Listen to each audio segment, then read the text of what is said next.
रामसरन बाबू बड़े ही सुसंस्कृत और अनुशासित टाइप के आदमी थे। रोज सुबह 5 बजे उठकर हनुमान चालीसा पढ़ते और शाम को नींबू पानी के साथ बिस्किट खाना इनका रोज का नियम था। उनका एक बेटा था जिसका नाम श्याम है। उसकी शादी बड़े ही धूमधाम से अभी अभी हुई थी नीलू से। नीलू जब पहली बार ससुराल आई तो मुंह दिखाई की रस्म में औरतों की भीड़ ऐसे देखने लगी जैसे कोई फिल्मी हीरोइन उतर आई हो। कुछ ने कहा, आपकी बहू तो बहुत सुंदर है, साफ रंग, लंबा कद, घूंघट में शर्माती आंखें, जैसे गांव में कोई देवी उतर आई हो। तो कुछ ने कहा, अरे वाह सरिता, कहाँ से लाए इतनी सुंदर और सुशील बहू को। नीलू की सास सरिता देवी ने तब मुस्कुराते हुए कहा, हाँ, मेरी बहू तो स्वर्ग से उतर के आई है। कुछ समय बिता सब कुछ बढ़िया चल रहा था, लेकिन नई बहू की एक समस्या थी। उसे खुले में शौच करने की आदत थी। एक दिन सुबह सुबह नीलू रसोई में खाना बना रही थी। अरे यार, रोज रोज घर के बाथरूम में शौच कर कर के परेशान हो गई हूँ। एक माँ का घर था जहाँ मैं मस्त खेतों में सहेलियों के साथ शौच करने जाती। वो समय की बात ही कुछ और थी। उस दिन तो नीलू ने जैसे तैसे शौच को रोक लिया। अगली सुबह रामसरन बाबू अपने आंगन में हर रोज की तरह सुबह 5 बजे उठकर तुलसी माता को जल चढ़ा रहे थे और उधर नई बहू के पेट में गुड़ गुड़ मच रही थी, क्योंकि नीलू 2 दिन से पोटी नहीं गई थी।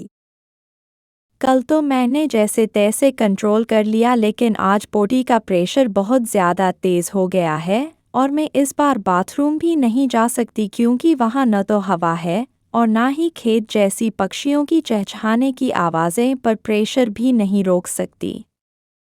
नीलू ने जैसे तैसे अपने ससुर से बच बचा के घर के पिछवाड़े में ही पोटी कर लिया, क्योंकि उनके घर से खेत बहुत दूरी पे था। फिर वापस जाकर नीलू रसोई के कामों में व्यस्त हो जाती है। दिन तो बहुत अच्छे से बिता, लेकिन रात के खाने में मिर्च ज्यादा होने के कारण नीलू का पेट खराब हो गया। माँ, कोई तो बचाओ, पेट में बहुत ज़्यादा दर्द हो रहा है, लगता है शौच जाना पड़ेगा। लेकिन गेट की ठीक सामने तो बाबूजी अपनी चारपाई डालकर सोते हैं। थोड़े समय तक ऐसे ही परेशान होने के बाद वह जैसे तैसे श्याम के पास जाकर सो जाती है। अगली सुबह मंगलवार को रामसरन बाबू हर रोज की तरह पूजा कर रहे थे। वहीं नीलू पोटी के प्रेशर से परेशान होकर घर के पिछवाड़े की ओर भागती है। अब जाकर कुछ राहत मिली। तभी रामसरन बाबू ने देखा कि घर के पिछवाड़े में कुछ हलचल है। पहले सोचा कि कोई जानवर घुस आया होगा, पर आवाज आई, हे भगवान, अब रोज रोज घर के पिछवाड़े में पोटी कर करके थक गई हूँ। बाबूजी के कान खड़े हो गए। उन्होंने झांका और जो देखा वो उनके जीवन का सबसे बुरा सपना बन गया। सुंदर बहू नीलू पिछवाड़े में बैठी पोटी कर रही थी। रामसरन बाबू भागते हुए घर आए।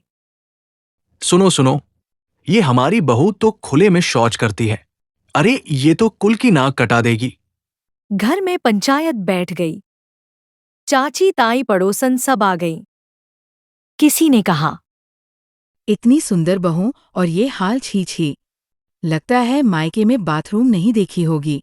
श्याम बेचारा सिर पकड़कर बैठ गया। अम्मा, मैंने तो शादी से पहले पूछा था नीलू को सब आता है, पर ये तो नया ही टैलेंट निकला। सरिता देवी ने नीलू से पूछा, ये सब क्या है बहू? सासू माँ, बात दरअसल ये है कि मेरे मायके में टॉयलेट नहीं था, वहाँ पे सब खुले में शौच जाया करते थे। सुबह सुबह पक्षियों की आवाज़, ठंडी हवा और मोबाइल साथ ले जाओ तो टाइम भी अच्छा कटता है। घर में कुछ देर सन्नाटा रहा, फिर जोरदार ठहाका गूंजा।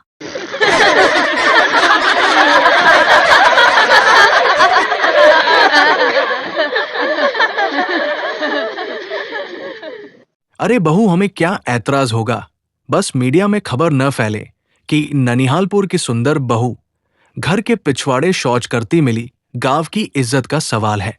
इसके बाद नीलू के लिए घर में एक सुंदर सा वाटरप्रूफ म्यूजिक सिस्टम वाला वॉशरूम बनवाया गया जिसमें खिड़की से पक्षियों की आवाज आती थी। नीलू खुश शाम खुश और पूरे परिवार में फिर से खुशहाली छा गई। आज की कहानी हमें ये सिखाती है कि तन की सुंदरता से नहीं मन की सुंदरता से संस्कारों की पहचान होती है। अगर हमारी कहानी आप लोगों को पसंद आई हो तो सब्सक्राइब करना न भूलें और हमारे साथ जुड़े रहे ऐसे ही और मज़ेदार कहानियों के साथ।